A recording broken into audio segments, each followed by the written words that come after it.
Halo, assalamualaikum warahmatullahi wabarakatuh. Lagi kondisi dinas ini, lagi dagang.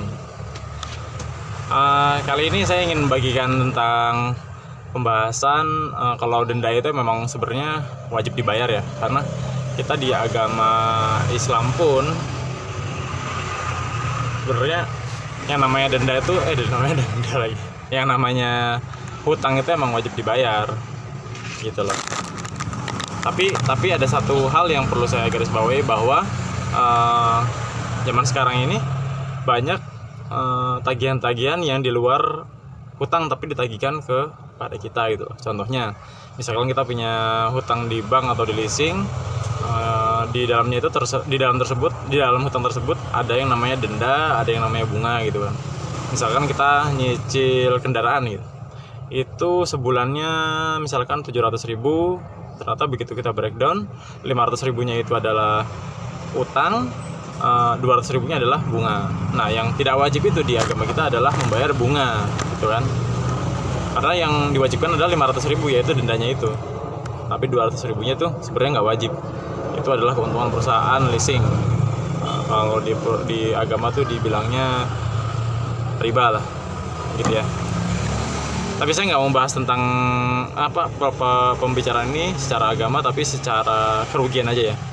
Jadi gini, kerugian dan kewajiban aja. Karena di agama kita diwajibkan untuk membayar hutang, tapi tidak diwajibkan untuk membayar bunga, apalagi denda gitu loh. Karena bunga denda itu adalah hal yang merugikan kita sebagai customer sebenarnya.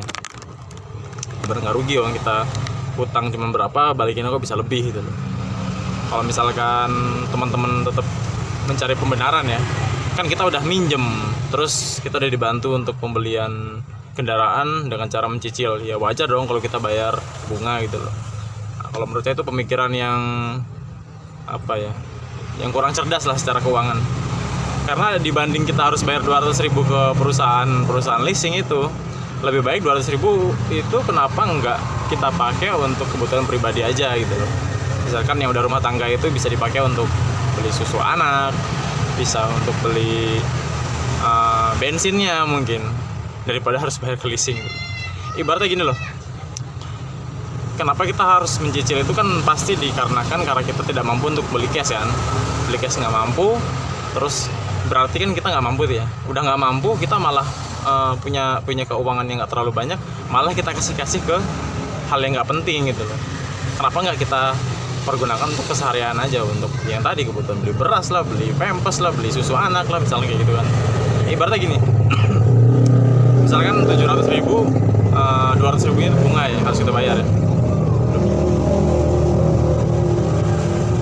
Sorry agak berisik. Per bulannya itu per bulannya itu kita harus bayar 200.000 ya.